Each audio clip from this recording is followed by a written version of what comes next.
My name's Ethan Carver, a 32-year-old software engineer from Boston with a hunger for the wild.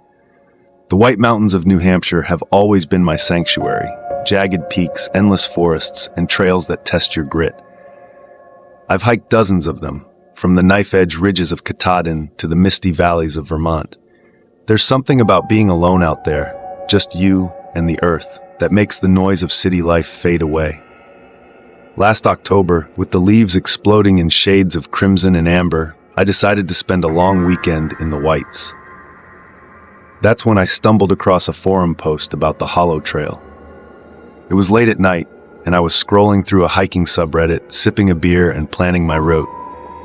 The post was buried in a thread about obscure trails, written by someone with the handle Lost Wanderer 91. They called the Hollow Trail a hidden gem off the Appalachian Trail, with views that rivaled Franconia Ridge, but none of the crowds. They mentioned eerie stories, strange lights, whispers in the dark, but I smirked at that. Every trail has its ghost stories, right? The post included rough coordinates and a warning, don't go alone.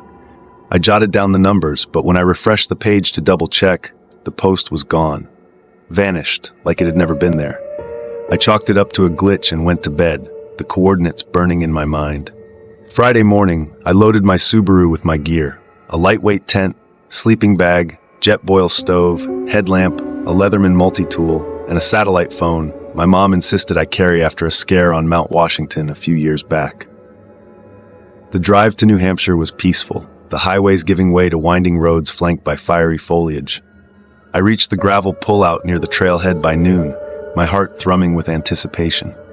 The trailhead itself was unmarked, just a narrow gap between two gnarled pines, barely visible unless you knew where to look. I slung my pack over my shoulders, checked my GPS, and stepped into the forest. The air was crisp, heavy with the scent of pine needles and damp earth.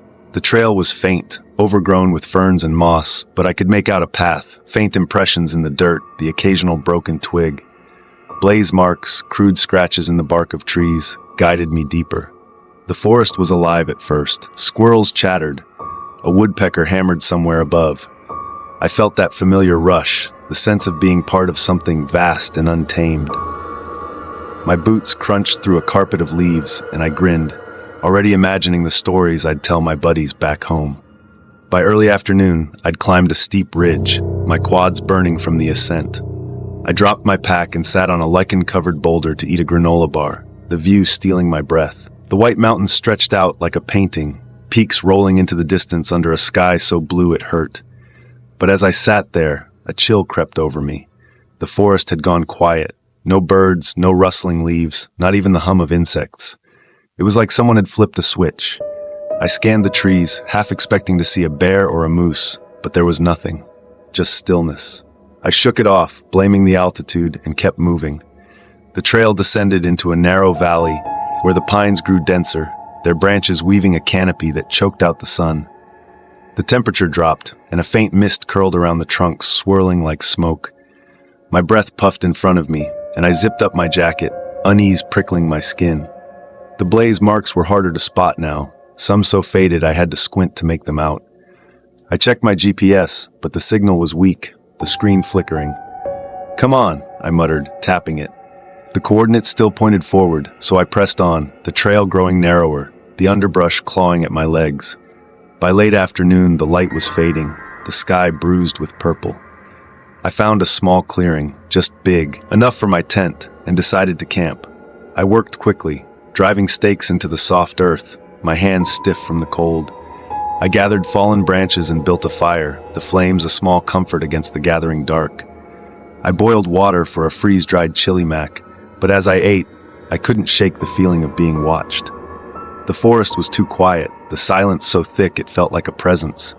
My headlamp cast jittery beams as I scanned the trees, but all I saw were shadows, long, twisted-rung shapes that seemed to twist and writhe, defying the firelight.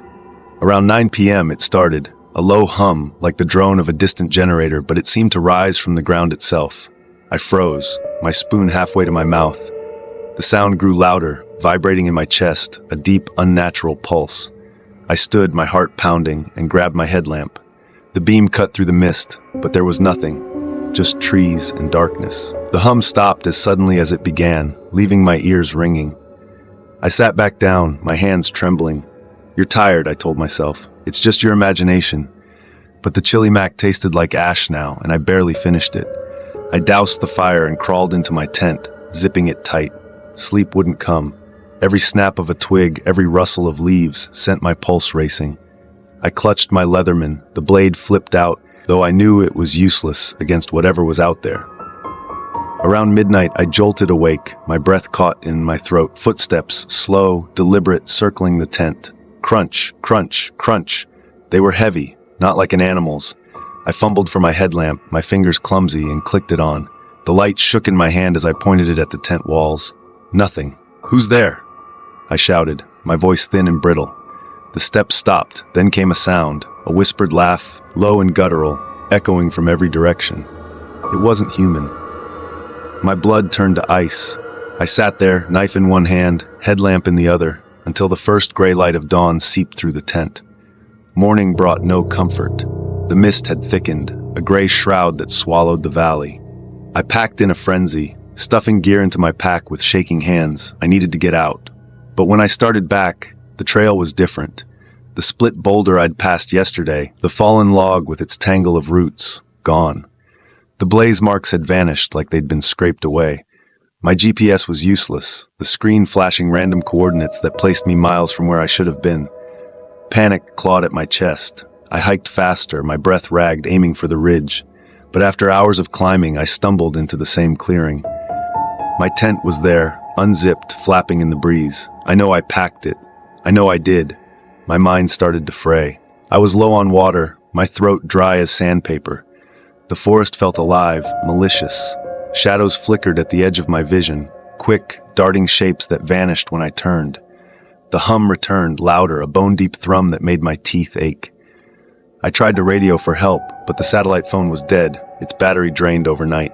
Then I saw it, a figure standing among the trees, maybe 50 yards away. It was tall, too tall, its limbs unnaturally long, its face a smudge of darkness, like a void where features should have been. It didn't move, but I felt its gaze heavy, invasive, like it was peeling back my thoughts. My legs turned to jelly, but I ran, branches tearing at my face, my pack bouncing painfully against my spine. I tripped over a root and crashed into the dirt, my headlamp skittering away. When I scrambled up, the figure was gone, but something else caught my eye.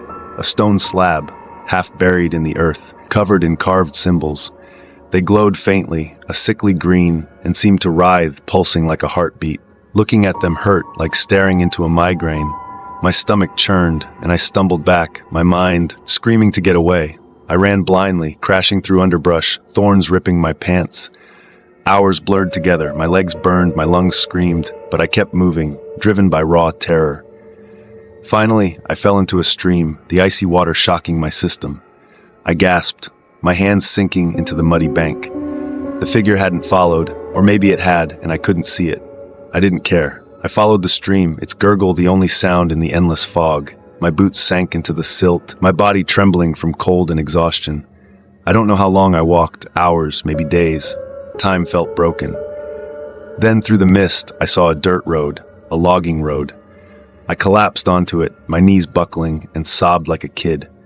A ranger found me, his truck's headlights cutting through the dusk. I was babbling, words tumbling out, about the trail, the figure, the slab. He got me to a hospital, where they pumped me full of fluids and said I'd been dehydrated, maybe hypothermic. They didn't believe me about the rest. I don't blame them. I wouldn't have believed it either. I haven't hiked since. I can't even look at a forest without my chest tightening. I tried to find the hollow trail again, to prove it was real, but it's not on any map. The forum post is gone, like it was never there. My gear's trashed, my tent zipper is busted, my GPS won't turn on. The doctors say I'm lucky to be alive. Locals in the White Mountains know about the hollow trail, though they don't talk much. Old-timers at the diner, nursing their coffee, say it's cursed, that it finds you when it wants to. They say the forest remembers and it doesn't forgive. I used to laugh at stories like that. I don't anymore. Whatever's out there, it let me go. But I still hear that laugh in my dreams, and I know one thing for sure. I'm never going back.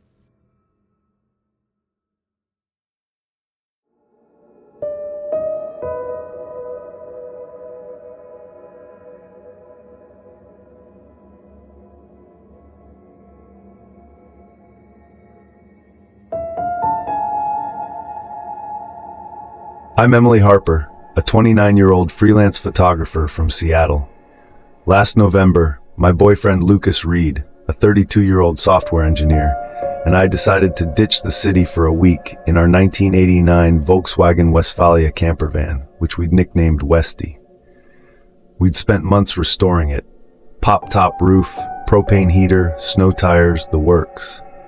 Our destination was North Cascades National Park, specifically Colonial Creek Campground near Diablo Lake, a place I'd camped in summer but never in winter.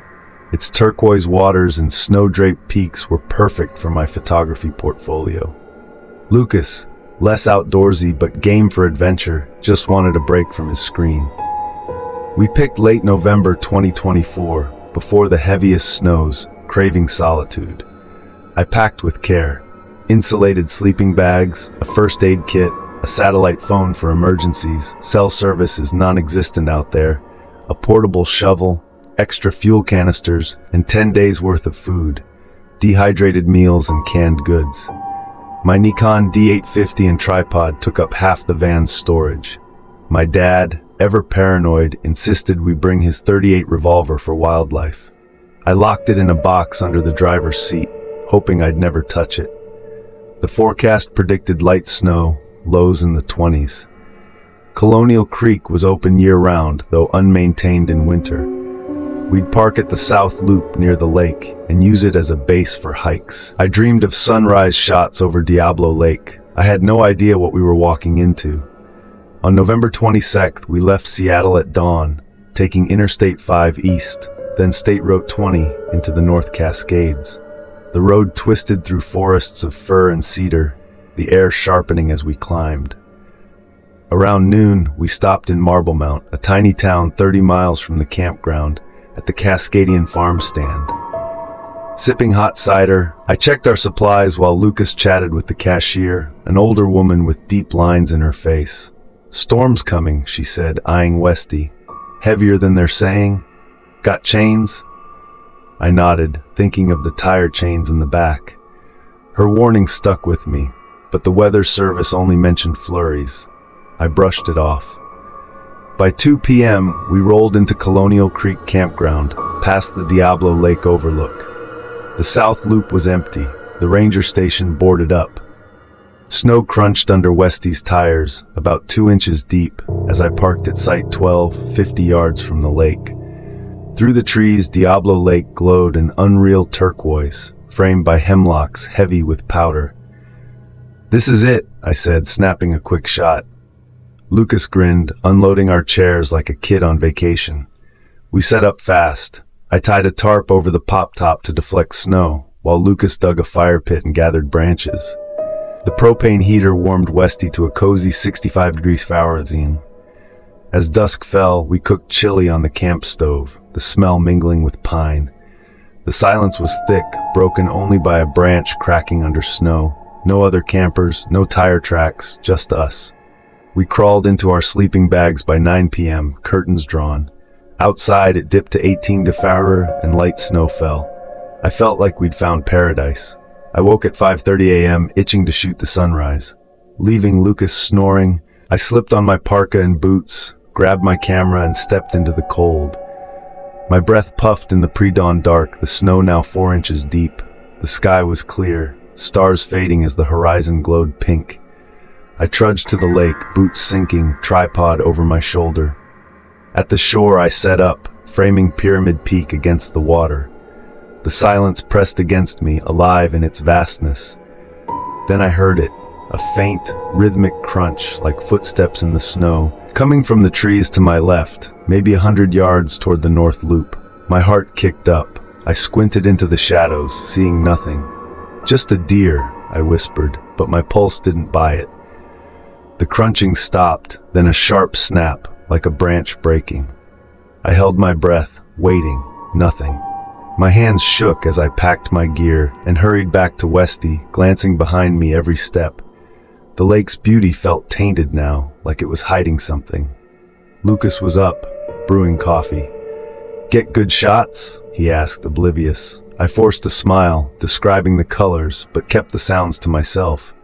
No need to worry him. We spent the day hiking the Thunder Creek Trail, snow to our shins.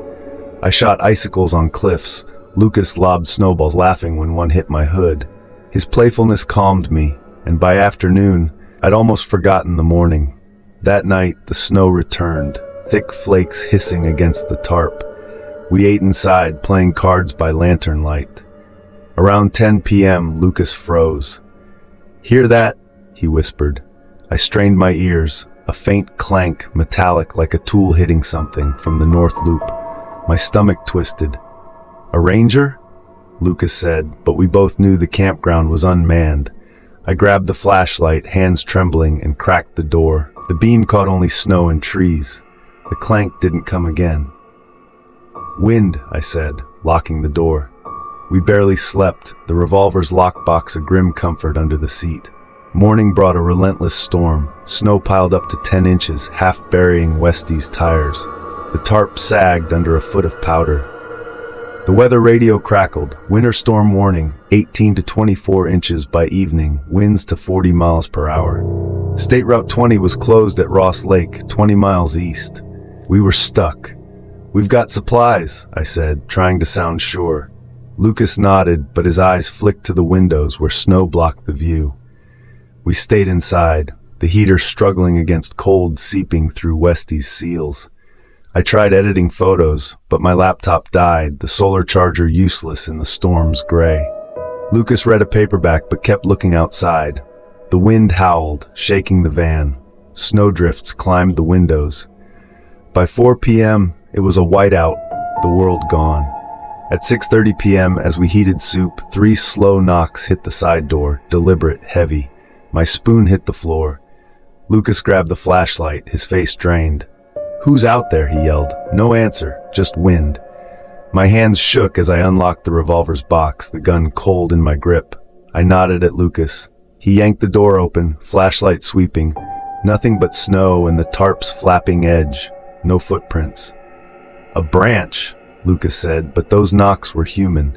We slammed the door, checked the locks, and sat frozen, the gun between us. Sleep was impossible, every creak a threat. The storm eased by dawn, leaving 20 inches of snow. Westy was buried, windows blocked except a patch we scraped on the windshield. It was 12 Grigis Ferries, and the heater sputtered, low on propane. We had to dig out or suffocate. Lucas grabbed the shovel. I kept the gun, scanning the trees. The silence was crushing, the campground a frozen graveyard. As Lucas cleared the tires, he stopped. Look," he said, voice tight. Near the rear wheel, under fresh snow, were boot prints, large, deep-treaded, human. They came from the north loop, circled Westy, then vanished into the trees. They were fresh, made during the storm. My blood ran cold. "Someone was here," I whispered. "Last night." Lucas shook his head like he could will it away. "Why no prints by the door?" he asked. The snow there was untouched. I had no answer. We followed the tracks to the north loop, a quarter-mile slog through deep snow. At Site 27, hidden by pines, we found it, a rusted Ford Econoline van, half buried. A faint glow flickered inside like a candle. The tracks led to it. "Hello?" I called, my voice shaking. Silence. Lucas wiped snow from a window, then stumbled back, cursing. I peered in. A shrine, candles, animal bones, a photo of a young woman, her face scratched out, a hunting knife lay beside it, blade stained dark. My knees buckled. We backed away, breath ragged. "We're leaving," Lucas said. "Now." But the snow was too deep, our chains uninstalled. The satellite phone had no signal, the storm likely killing the relay. Panic clawed at me. Someone was watching us, and we were trapped.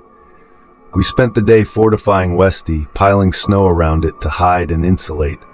I kept the gun loaded, finger near the trigger. Lucas rigged a tripwire with fishing line and cans, a shaky alarm. We barely spoke, the shrine's image burned into my mind. The propane died at noon, leaving us in parkas inside, breath visible at 40°4. At 11 p.m., the cans rattled. I grabbed the gun, Lucas took the flashlight. We peered through the windshield's patch, hearts hammering. A man stood at the fire pit's edge, tall, in a hooded parka, face shadowed. He held something metallic, a crowbar. "Get out here," he shouted, voice raw, unhinged. "I know you saw it." My hands shook, gun aimed at the door. Lucas whispered, "Don't open it." He paced, muttering, then swung the crowbar, smashing our stove. The crunch echoed. He circled Westy, boots loud, pausing like he heard us breathe. I nearly pulled the trigger. Then he stopped, staring at the windshield. His hood fell, showing a gaunt, bearded face, eyes wild. "You shouldn't have come here," he growled, then melted into the trees. We kept watch all night, taking turns, jumping at shadows. He didn't return, but his voice echoed in my head. At dawn, we planned our escape. The snow was too deep to drive, but the Diablo Lake overlook, 3 miles west, might be plowed. We packed food, water, the gun, the satellite phone, and left Westy with a note of our names and contacts. The hike was brutal, snow to our thighs, cold numbing my hands. I kept the gun out, eyes on the trees. Lucas carried the pack, silent. Halfway there, an engine hummed. My heart leapt, then sank as it faded, no plow. Cresting a hill, I froze, grabbing Lucas. Below was the man's van, engine running, exhaust rising. He shoveled snow beside it, oblivious. I raised the gun, but Lucas pulled me back. "He'll hear the shot," he hissed. "We're close." We skirted the clearing, every twig snapped deafening. At the overlook, we found a state plow truck, its driver Carl sipping coffee. We pounded the window, spilling our story. The man, the shrine, the crowbar. Carl radioed rangers and drove us to Marble Mount, where we called the police. The police found the Econoline van, its shrine matching our description. The photo was of a hiker missing since 2023. The man was gone, but rangers found fresh tracks into the mountains. The case is open, possibly a serial offender. We sold Westy. I couldn't even look at it. My photos from the trip won an award, but they haunt me. I haven't returned to the North Cascades. At night, I hear boots in snow. Lucas wakes screaming about a crowbar. The wilderness, once my escape, is now my nightmare.